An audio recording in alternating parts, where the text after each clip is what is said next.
Hello everyone, welcome back to the channel. So this particular video is related to the topic cancer. Cancer as a name आप सभी लोगों के लिए ये नाम एक नया नाम नहीं है। बायोलॉजी स्टूडेंट्स के लिए हो, नॉर्मल पीपल के लिए हो, कैंसर जो है एक जाना माना शब्द है। ओवरऑल जो कैंसर है, जो ऑन्कोलॉजी है, that is the study of the cancer, वो आपके CSIR नेट के अंदर एक पूरा टॉपिक है। पूरी डिटेल में हम इसको पढ़ेंगे एक नेक्स्ट वीडियो में। आज जो वीडियो होने वाली है वो एक डिमांडेड वीडियो है, that is a particular student. उन्होंने जो है वो कोजेज़ ऑफ कैंसर से रिलेटेड जो है वीडियो की डिमांड करी थी। तो आज सिर्फ हम कोजेज़ ऑफ कैंसर जो है उनको डिस्कस करेंगे। What are the various factors, जैसे कि हम कार्सिनोजेंस कहते हैं, वो कौन कौन से होते हैं। तो ओवरऑल अगर हम बात करें कैंसर के कोज की, तो हम ये जानते हैं कि कैंसर जो होता है वो जब डीएनए डैमेज हो जाता है उसके कारण होता है। अब डीएनए डैमेज होता क्यों है? डीएनए डैमेज होता है as a result of mutation. Mutations बहुत सारे टाइप के होते हैं। Mutation means the alteration in the gene sequence, nitrogenous base pair के अंदर सीक्वेंस। ओवरऑल जो चेंजेस होते हैं उन्हें हम म्यूटेशंस कहते हैं। वो बहुत सारे रीजंस के कारण होती हैं, that is from the physical factors, from chemical factors, from biological factors. तो उनको जो है हम डिटेल में जो है वो डिस्कस करने वाले हैं। एज अ रिजल्ट म्यूटेशन के बाद जो है हमें कैंसर देखने को मिलता है। नाउ बात आती है द टर्म कार्सिनोजेंस। कार्सिनोजेंस क्या होते हैं? ऐसे mutagens, that is mutation causing agents, जो क्या करते हैं, वो कैंसर कोज करते हैं, cancer causing the mutation in the sales.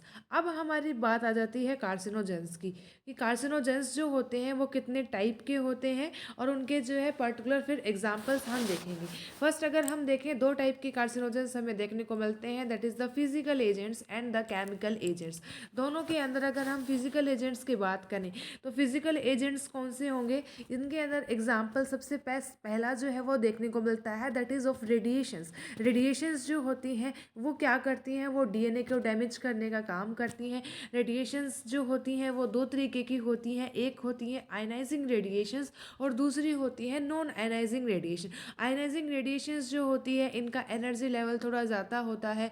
Okay, जैसे कि अल्फ़ा रेज हैं, बीटा रेज हैं, गामा रेज हैं। और इनके अंदर भी गामा रेज जो होती है वो सबसे ज़्यादा अफेक्ट करने वाली होती है। बॉडी को अफेक्ट जो है वो सबसे ज़्यादा जो है गामा रेज ही करती हैं। इनमें क्या होता है basically, as a result due to these ionising radiations, DNA के अंदर सिंगल स्ट्रैंड में ब्रेक आ सकता है, डबल स्ट्रैंड में भी ब्रेक आ सकता है, और डीएनए जो है एट लास्ट जो है वो ब्रेक भी हो जाता है। और दूसरे टाइप की रेडिएशंस जो कि हम देखते हैं वो आती हैं आपकी नॉन आयनाइजिंग रेडिएशंस, जैसे कि यूवी रेज है, जो कि सनलाइट जो होती है उसके एक्सपोजर से आपको देखने को मिलती है। देन थायमिन थायमिन डाइमर का फॉर्मेशन जो है वो एज अ रिजल्ट होता है।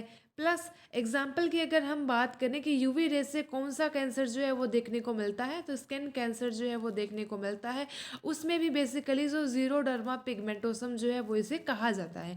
और बेसिकली स्किन कैंसर ऐसे लोगों में पाया जाता है जिनमें मेलानिन जो है उसका फॉर्मेशन कम होता है, जिनकी स्किन टोन जो है वो एक्सट्रीम वाइट होती है, एक्सट्रीम फेयर होती है, एज़ कम्पेयर टू दोस्त जिनकी स्किन में मेलानिन का फॉर्मेशन बहुत ज़्यादा रहता है।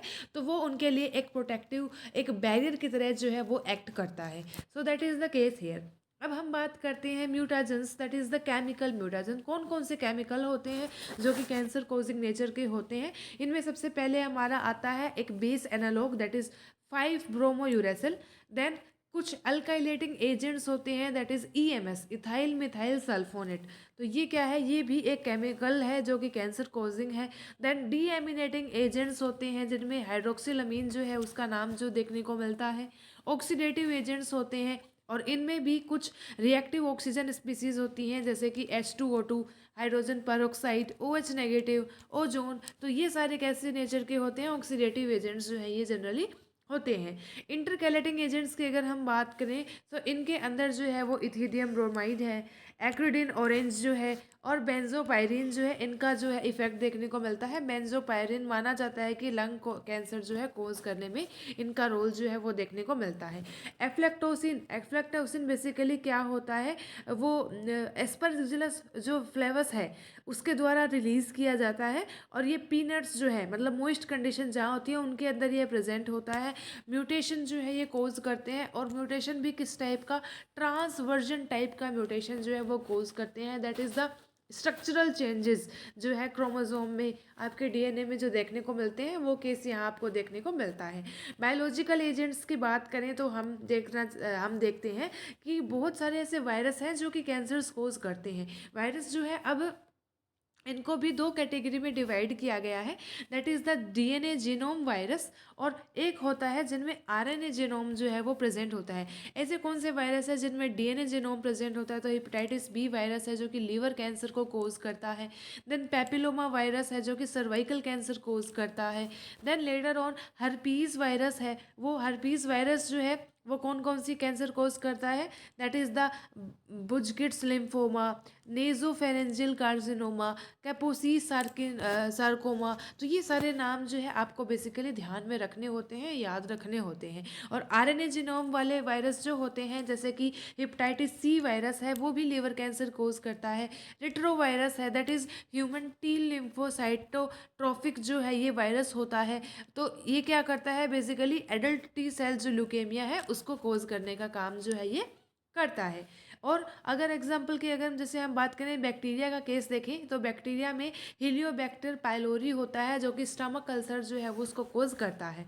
नेक्स्ट हमारे जो म्यूटेशंस आते हैं, that is the spontaneous type of mutation. Spontaneous mutations ऐसे होते हैं जो कि कोई एक पर्टिकुलर एक्सटर्नल एजेंट कोज नहीं करता, जैसे कि हमने यहाँ पीछे बात करी, that is of the physical agent, the chemical agent, biological agent, ये अपने आप ही बॉडी के अंदर होते हैं। जैसे कि डीएनए रेप्लिकेशन में अगर कोई एरर हुआ, दैट इज़ कोई सीक्वेंस बन रहा था, डीएनए पॉलीमरेज जो है वो अच्छे से काम नहीं कर पाया, कोई एरर हो गया, तो वो एज ए रिजल्ट क्या होगा, वो भी म्यूटेशन कोज कर सकता है। इसके बारे में हम म्यूटेशंस की वीडियो में ज़्यादा डिटेल में पढ़ेंगे। डीएनए रिपेयर के टाइम पे अगर कोई एरर देखने को मिलता है, कोई ऐसा सिस्टम हो कि उसमें जो है मिसमैच रिपेयर जो है वो कंप्लीट ना हो पाए, तब जो है म्यूटेशन होने के चांसेस रहते हैं। और ये स्पॉन्टेनियस म्यूटेशंस बेसिकली जो होते हैं बहुत ही लेस फ्रीक्वेंसी में देखने को मिलते हैं as compare to the physical, biological और जो आपकी केमिकल एजेंट्स हैं उनके कंपैरिजन में। तो स्पॉन्टेनियस म्यूटेशन से जो है वो कैंसर होने के चांसेस बहुत ही रेयर होते हैं, और बाकी जो आपके कोजेज़ हैं उनके कारण जो है होते हैं। ऐसे ही बहुत सारे ग्रोथ स्टिमुलेटर्स होते हैं, जैसे कि जो सेल डिवीज़न को स्टिमुलेट करने का काम करते हैं। दैट इज़ एग्जाम्पल की अगर हम बात करें, that is the oestrogen hormone, progesterone. तो ये बेसिकली क्या करते हैं, ब्रेस्ट कैंसर के लिए ये रिस्पॉन्सिबल हो सकते हैं। और अगर हम बात करें कुछ एस्टर्स की, जिन्हें कि फॉर्बल एस्टर्स कहा जाता है, ये बेसिकली क्या होते हैं, जो आपका डाई असाइल ग्लिसरॉल होता है उसके एनालॉग इन्हें माना जाता है। ये फॉर्बल एस्टर्स क्या करते हैं, प्रोटीन काइनेज सी को जो है वो एक्टिवेट करने का काम करते हैं। एज अ रिजल्ट ये क्या करता है, प्रोटीन काइनेज सी जो है वो जीन के रेगुलेशन को कंट्रोल करता है, जो मेटाबॉलिक रेगुलेशन है उसको कंट्रोल करने का काम जो है वो बेसिकली करता है। सर्टेन थ्योरीज जो है वो कैंसर के ओरिजिन से रिलेटेड दी गई हैं, ज़्यादा इनका इम्पोर्टेंट नहीं है, लेकिन फिर भी इनकी नाम अगर हम देख सकते हैं, that is Cohnheim's theory of embryonic cell की। एम्ब्रियोनिक सेल के टाइम पे ही जो है वो कुछ ऐसी सेल्स होती हैं कि भाई इसलेट्स ऑफ सेल्स होती हैं जो क्या है मिसप्लेस हो जाती हैं, और फिर वो क्या होती हैं बाकी टिश्यूज़ के साथ में मिक्स हो जाती हैं। तो ये सेल्स जो हैं बेसिकली फिर क्या होती है, इनके अंदर प्रोलिफरेशन पावर है काफ़ी ज़्यादा इंक्रीज़ हो जाती है, इनमें ग्रोथ देखने को मिलती है, और लेटर फेज में जब लाइफ में ये क्या करती है, ये कैंसर भी कॉज कर सकती है। देन नेक्स्ट थ्योरी हमारी आती है, that is the theory of cell variation. Cell variation की थ्योरी क्या है, ये थ्योरी एक हेडो नाम के साइंटिस्ट के द्वारा दी गई। उन्होंने क्या बताया, दैट कार्सिनोजेनिक एजेंट्स जो होते हैं वो इनहिबिट करते हैं नॉर्मल के सेल जो फंक्शनिंग है उसको, and has causes tumour growth, और as a result tumour growth देखने को मिलती है। कार्सिनोजेनिक एजेंट्स जो है वो भी क्या करते हैं, वो सेल को इंजर करते हैं, उसको चोट पहुंचाते हैं, रिजल्टिंग इन द सेल का फंक्शन जो है वो क्या हो जाता है, अल्टर हो जाता है, अफेक्ट हो जाता है, और एज अ रेट आपको सेल डिवीज़न की जो रेट है वो इंक्रीज़ हुई देखने को मिलती है। और अगेन कैंसर क्या है, proliferation in the cell, cell growth ज़्यादा होगी, सेल डिवीजन ज़्यादा होगा। कार्सिनोजेंस जो है वो एक्ट करते हैं एक तरीके से एंजाइम की तरह, resulting in appearance of a new enzyme which give the cell a capacity for uncontrolled growth. तो एज अ रिजल्ट क्या होगा, वो अनकंट्रोल्ड ग्रोथ जो है सेल के अंदर देखने को मिलेगी।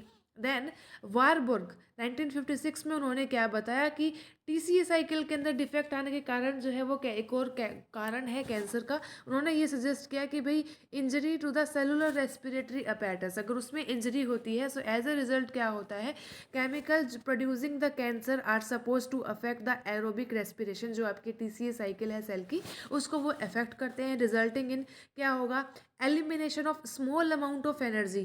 क्या होगा, एनर्जी जो कि बनती थी, एटीपी जो बनती थी, अब वो रिलीज होना स्टार्ट कर देगी in the small small amount, leading to an uncontrolled cancerous growth जो है वो हो जाएगी। Okay, so this is the case. Example एक इन्होंने बताया कि भाई इन नट शेल, हम ओवरऑल क्या कह सकते हैं थ्योरीज के बारे में, कि a cell become cancerous when its aerobic respiration become anaerobic, जब वो एनएरोबिक हो जाए तब हम कह सकते हैं कि भाई वो कैंसरस हो चुकी है। अब ओवरऑल अगर हम और कोजेज जो है कैंसर के देखें एक समराइज्ड फॉर्म में, so it is still not clear about the causes of the cancer. However हम ये कह सकते हैं कि कुछ कंट्रीब्यूटिंग फैक्टर्स होते हैं जो कि कंट्रीब्यूट करते हैं कैंसर को कोज करने के लिए। जैसे कि एक आपका आता है क्रॉनिक इरिटेशन, लाइक क्रोजिस, जैसे कि irritation to the tongue by broken और malformed teeth lead to the cancer of the tongue. कि टंग का कैंसर कब होगा, कि आपका या तो कोई दांत जो है वो टूट गया है या फिर उसकी शेप जो है वो बिगड़ चुकी है, as a result tongue cancer हो सकती है। This is the contributing factor. Environmental pollution, जैसा कि हम जानते ही हैं कि इंडस्ट्रियलाइजेशन इंक्रीज होने के कारण जो है कैंसर के केसेस भी ट्रिमेंडसली इंक्रीज हुए हैं। एविडेंसेस शो करते हैं कि भाई सिटी ड्वेलर्स जो है, शहरों में रहने वाले लोग जो हैं, वहाँ पे कैंसर के पेशेंट्स ज़्यादा मिलते हैं as compare to that of the village dwellers. Lung cancer हो गया, बाकी एनी अदर कैंसर्स हो गए, उन सभी की अमाउंट जो है वो सिटीज़ के अंदर ज़्यादा देखने को मिलती हैं due to environmental pollution. Smoking one of the another important contributor toward the cancer. तो स्टेटिस्टिकल स्टडीज़ जो हैं वो ये शो करती हैं कि हैवी स्मोकिंग जो सिगरेट्स हैं वो एक लंग कैंसर के केसेस जो है वो इंक्रीज़ करती हैं, और ये नॉर्मल है कि फैक्ट जो है ये एविडेंटली प्रूव भी हो चुका है। नेक्स्ट हमारी आती है रेडिएशन, जैसे कि मैंने बात करी कि भी एक्सेसिव रेडिएशन है, एक्स रेज, कॉस्मिक रेज, ये जो है वो कैंसर कोज करती हैं। यूवी रेज स्किन कैंसर के लिए रिस्पॉन्सिबल होती है। केमिकल की अगर हम बात करें, सो chemical substances added to the food and medicines may have the effect of causing the development of cancer. Recently अगर मैं बात करूँ एक एग्जांपल की, one of the main ingredients in the cakes, bakery जो होती है उनके अंदर जो केमिकल यूज़ में लिया जाता है फॉर फूड कलरिंग, उसको जो है वो रिसेंटली कार्सिनोजेनिक माना गया है कि वो कैंसर कोजिंग एजेंट है। सेम जो आपका कलर होता है, आर्टिफिशियल कलर्स जो होते हैं, जो आपके जो शेक्स होते हैं, आइसक्रीम्स होती हैं, उनके अंदर डाले जाते हैं, वो भी माना जाता है कि भाई वो केमिकल्स होते हैं और वो कार्सिनोजेनिक नेचर के जो है वो पाए होते हैं। तो ये रीसेंट स्टडीज़ जो है न्यूज़ में जो आती रहती है उनका मैंने आपको एग्जांपल दिया। तो as a result cancer causing chemicals जो है उन्हें कार्सिनोजेंस कहा जाता है, जो क्या करते हैं वो इंसिडेंस जो है आपकी जो उसकी कैंसर की उसको इंक्रीज करते हैं ऑफ एनी नियोप्लाज्म। नियोप्लाज्म क्या है, एक नया growth, okay, a term apply to all the type of the tumour, उसके लिए ये यूज़ में लिया जाता है। कार्सिनोजेंस फिजिकल हो सकते हैं, केमिकल हो सकते हैं, बायोलॉजिकल भी हो सकते हैं। इंपॉर्टेंट फिजिकल की हमने बात कर ही ली है कि यूवी और आयनाइजिंग एजेंट्स होते हैं। बायोलॉजिकल एजेंट्स की भी हमने बात कर ली कि डीएनए बेस्ड और आरएनए बेस्ड वायरसेस होते हैं। ओके, देन कार्सिनोजेंस जो होते हैं वो क्या करते हैं, किसी भी सेल में या फिर group of a normal cell में उनके बायोलॉजिकल बिहेवियर को चेंज करते हैं। एज अ रिजल्ट क्या होगा, वो एक अनइंटरप्टेड ग्रोथ के फेज में चले जाते हैं। ऑटोनोमस मतलब सेल्फ रेप्लिकेटिंग जो है वो सेल्स जो है वो क्या होती है, वो डिवाइड करना जो है वो स्टार्ट कर देती है, और उनकी नेचर जो है लेटर ऑन मेलिग्नेंट नेचर जो है उनका देखने को मिलता है। अब अगर हम एनवायरमेंटल कार्सिनोजेंस की बात करें, कुछ जो एनवायरमेंट जो पोल्यूशन है उसके थ्रू कौन कौन से कार्सिनोजेंस जो है वो होते हैं, प्रोड्यूस होते हैं, और उनका इफेक्ट क्या होता है। सो फर्स्ट अगर हम बात करें एजेंट की फिर मीडिया की, तो एयर के थ्रू सोर्स जो है वो क्या क्या हो सकते हैं, आपके इंडस्ट्रियल एफ्लुएंट्स जो निकलते हैं, एमिशंस जो आपकी ऑटोमोबाइल से रिलीज़ होते हैं, तो कौन कौन से पॉली एरोमेटिक हाइड्रोकार्बन्स जो है दैट इज़ PAHS, मिथाइल अमीन जो है वो, नेप्थाइल अमीन जो है वो हो गया। तो ये सारे जो है वो केमिकल्स हैं जो कि एयर पोल्यूशन के कारण जो है कार्सिनोजेनिक एजेंट्स जो है ये होते हैं।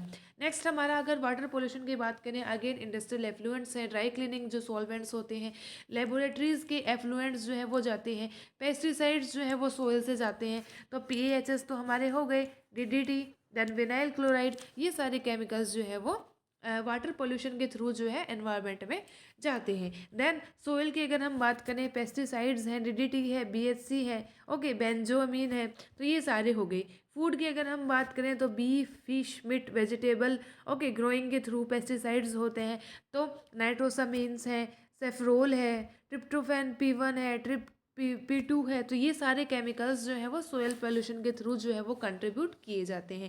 बेसिक लाइफस्टाइल की अगर हम बात करें तो टोबैको च्यूइंग है, सिगरेट की जो स्मोकिंग है, अल्कोहल की ड्रिंकिंग है, उसके कारण जो है वो CO, NH3, PH5, नाइट्रोसामीन्स जो है इनका कंट्रीब्यूशन रोल जो है एज ए कार्सिनोजन देखने को मिलता है। और पेस्टिसाइड्स जैसे कि हम जानते हैं कि पेस्ट को और हर्ब्स को किल करने के लिए जो है वो काम में लिए जाते हैं। इनमें जो है DDT, BHC और एल्ड्रिन जो है वो इम्पोर्टेंट रोल अपना प्ले करते हैं।